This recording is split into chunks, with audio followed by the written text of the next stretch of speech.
मात्र 11 चावल के दाने और एक पुष्प इस प्रकार से शिवलिंग पर अर्पित कर देना, जीवन में कभी धन की कमी नहीं होगी। माता लक्ष्मी सदैव आपके घर में विराजमान रहेगी। नमस्कार दोस्तों, स्वागत है आप सभी का एक बार फिर से शिव की महिमा चैनल पर। दोस्तों, पूज्य गुरु जी ने कहा है कि आप सभी जानते हैं कि शुक्रवार का दिन माता लक्ष्मी को समर्पित होता है और इस पवित्र महीने में शुक्रवार के दिन पड़ रही है यह विशेष तिथि। पूज्य गुरु जी ने बताया है कि जिन लोगों के जीवन में आर्थिक समस्या बहुत ही ज़्यादा बनी रहती हैं, उनके जीवन में धन प्राप्ति के रास्ते नहीं बन पाते हैं।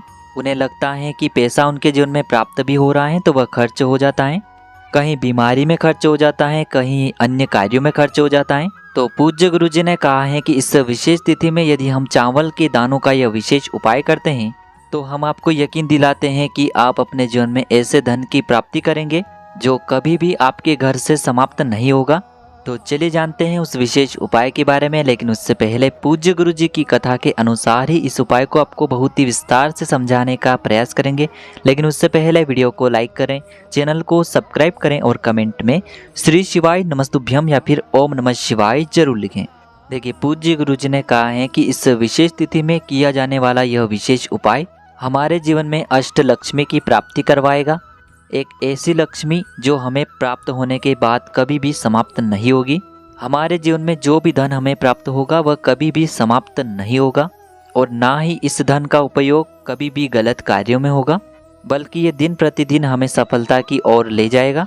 इसीलिए जिन भी व्यक्तियों के जीवन में धन प्राप्ति के कोई भी संयोग न बन रहे हो तो पूज्य गुरु जी का यह अचूक उपाय आपको अवश्य करना है। देखिए, इस वीडियो में हम पूज्य गुरु जी द्वारा बताए गए दो विशेष उपायों के बारे में बात करेंगे। दोनों ही उपाय धन प्राप्ति से संबंधित है। इनमें से जो भी उपाय आपको सरल उचित लगे उसे आप कर सकते हैं। तो चलिए दोस्तों, जानते हैं गुरुजी द्वारा बताए गए पहले खास उपाय के बारे में। लेकिन उससे पहले सामने स्क्रीन पर आपको एक प्रश्न दिखाया जा रहा है कि महादेव ने अपने गले में किस नाग को धारण कर रखा है, वासुकी नाग या फिर कालिया नाग। इनमें से जो भी उत्तर सही है वो आपको कमेंट करके जरूर बताना है। तो चलिए दोस्तों, जानते हैं पहले उपाय के बारे में। देखिए, इस उपाय को करने के लिए सबसे पहले आपको 11 चावल के दाने की ज़रूरत पड़ेगी। आपको सिर्फ 11 चावल के दाने ले लेने हैं, लेकिन चावल के दाने जो हैं वह कहीं से भी टूटे हुए खंडित नहीं होने चाहिए, इस बात का ध्यान रखना है। इसी के साथ में आपको 1 लोटा शुद्ध जल ले लेना है तांबे के पात्र के अंदर। फिर इसी के साथ में आपको एक प्यारी सी बेलपत्र ले लेनी है। देखिए, पूज्य गुरु जी ने बताया है कि इस उपाय को लिंग पुराण और शिव महापुराण दोनों में बताया गया है, इसीलिए आपको यह उपाय इस विशेष तिथि में जरूर करना है। देखिए, यदि आपके पास बेलपत्र नहीं है तो आप भगवान शिव के शिवलिंग पर जो बेलपत्र चढ़ी हुई होती है उसे पुनः शुद्ध जल से धो करके उसका उपयोग कर सकते हैं। लेकिन आपको ध्यान रखना है कि बेलपत्र की पत्ती कहीं से भी कटी फटी खंडित नहीं होनी चाहिए और बेलपत्र की डंडी के आखिर में यदि डूट हैं, डंटल हैं तो उसे तोड़कर आपको अलग कर लेना है। अब देखिए, मात्र आपको ये 3 सामग्रियाँ लेकर के भगवान शिव के मंदिर में पहुँच जाना है। पूज्य गुरु जी ने कहा है कि इस शुक्रवार के दिन इस उपाय को आप सुबह से लेकर के शाम तक किसी भी समय में कर सकते हैं। देखिए, मंदिर पहुंचने के बाद आपके पास जो 11 चावल के दाने हैं उन्हें आपको एक एक करके उस पात्र के अंदर डालते जाना है। यानी कि आपको 1 चावल का दाना डालना है और आपको श्री शिवाय नमस्तुभ्यम इस मंत्र का जाप करना है। फिर दूसरा चावल का दाना डालना है, फिर आपको श्री शिवाय नमस्तुभ्यम इस मंत्र का जाप करना है। इस प्रकार से आपको 11 चावल के दाने 11 बार श्री शिवाय नमस्तुभ्यम इस मंत्र का जाप करते हुए उस पात्र के अंदर डाल देने हैं। फिर आपके पास जो एक बेलपत्र है उसे आपको अपने सीधे हाथ की हथेली पर रखना है। देखिए, सामने जिस प्रकार से आपको दिखाया जा रहा है बेलपत्र की डंडी आपको अपनी तरफ रखना है।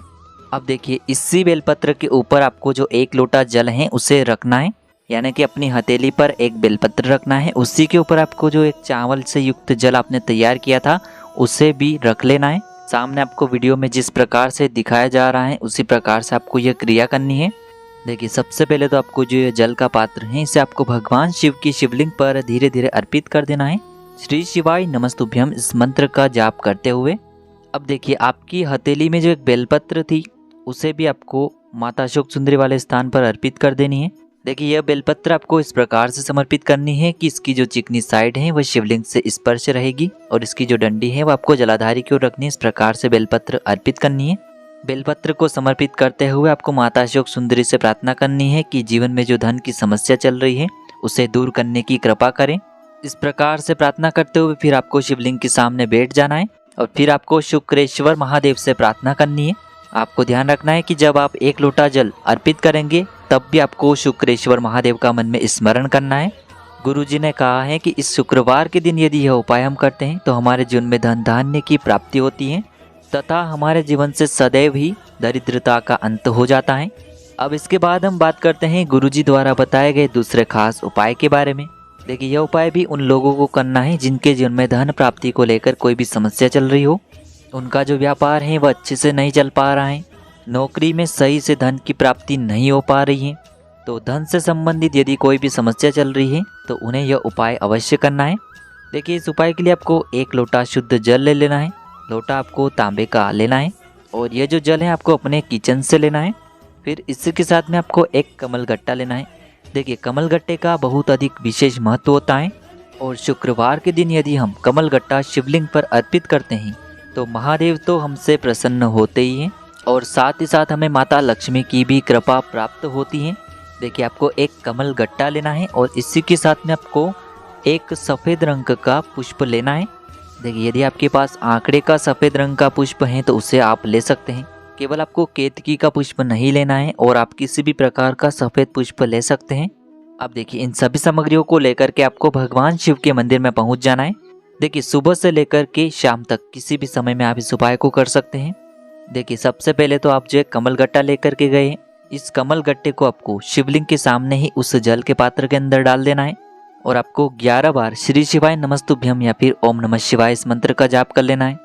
और फिर यह जो कमल गट्टा है इसे आपको पुनः उस पात्र के अंदर से निकाल लेना है। अब देखिए, यह जो कमल गट्टे से युक्त जल है इसे आपको शिवलिंग पर धीरे धीरे अर्पित कर देना है श्री शिवाय नमस्तुभ्यम इस मंत्र का जाप करते हुए। पूज्य गुरु जी ने कहा है कि यदि आपके पास कमल गट्टे अधिक मात्रा में है तो फिर आपको यह कमल गट्टा शिवलिंग पर अर्पित कर देना है और आपको श्री शिवाय नमस्तुभ्यम इस मंत्र का स्मरण कर लेना है। अगर आपके पास कमल गट्टा अधिक मात्रा में नहीं है तो फिर आप ये जो कमल गट्टा है इसे आपको अपने घर लेकर के आ जाना है। फिर सबसे अंत में जो आप एक सफ़ेद रंग का पुष्प लेकर के गए हैं उसे भी आपको अंत में शिवलिंग पर समर्पित कर देना है और आपको कम से कम 11 बार श्री शिवाय नमस्तुभ्यम इस मंत्र का जाप करना है। पूज्य गुरुजी ने कहा है कि शुक्रवार के दिन जब भी कोई विशेष तिथि पड़े तो आपको सफ़ेद रंग की कोई भी सामग्री शिवलिंग पर जरूर अर्पित करनी चाहिए। चाहे सफ़ेद रंग के पुष्प समर्पित करें, चाहे सफ़ेद रंग के जो चावल हैं वह समर्पित करें, या फिर सफ़ेद रंग की मिठाई है तो उसे आपको समर्पित करना है, या फिर कोई भी सफ़ेद रंग की सामग्री जब भी हम शिवलिंग पर अर्पित करते हैं तो महादेव हमसे बहुत ही अधिक प्रसन्न होते हैं और हमारे जीवन में सुख समृद्धि तथा वैभव की प्राप्ति करवाते हैं। तो दोस्तों, इस प्रकार से आज की इस वीडियो में हमने आपको शुक्रवार के दिन किए जाने वाले 2 महा उपाय बताए हैं।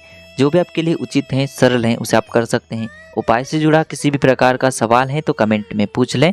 श्री शिवाय नमस्तुभ्यम। हर हर महादेव।